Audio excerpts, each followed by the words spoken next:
இன்றைக்கு 2014 2021 வரை மைய அரசுடைய வரி பகிர்வு அதிமுக ஆட்சியில் 5 ஆண்டு 2016 17 2020-21 வரை இன்றைக்கு 1,33,590 கோடி மத்திய அரசின் வரி பகிர்வு.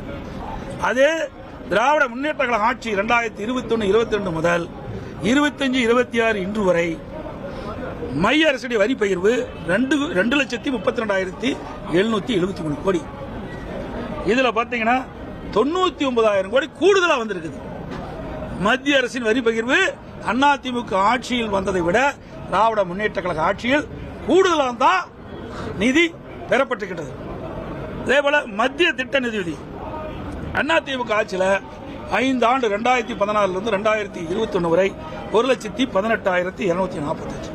திராவிட முன்னேற்ற கழக ஆட்சியில் 1,42,499.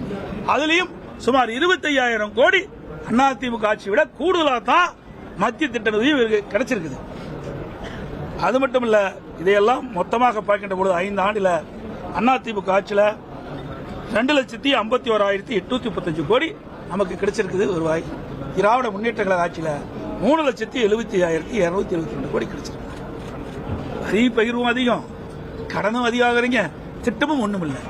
இதை கேள்வி கேட்டா ஏதோ பர்சன்டேஜ் சொல்லி மலுப்ப பாக்குறாங்க.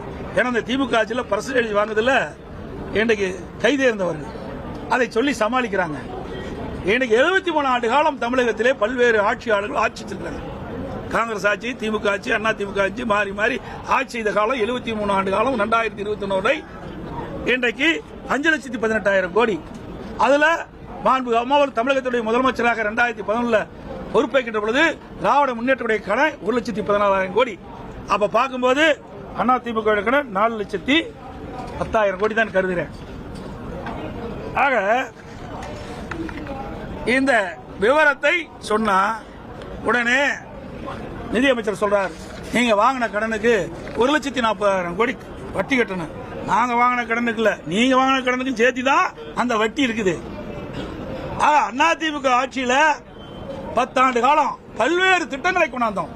பல்வேறு பாலங்கள், அது மட்டும் இல்ல கல்லூரிகள், நல்லா தெரியும், தடுப்பணைகள், இப்படி பல திட்டத்தை கொண்டு வந்தோம். அதோட மூலதன செலவு அதிகம். ஆனா திமுக ஆட்சியில் வருவாய் செலவு கூடி இருக்குது.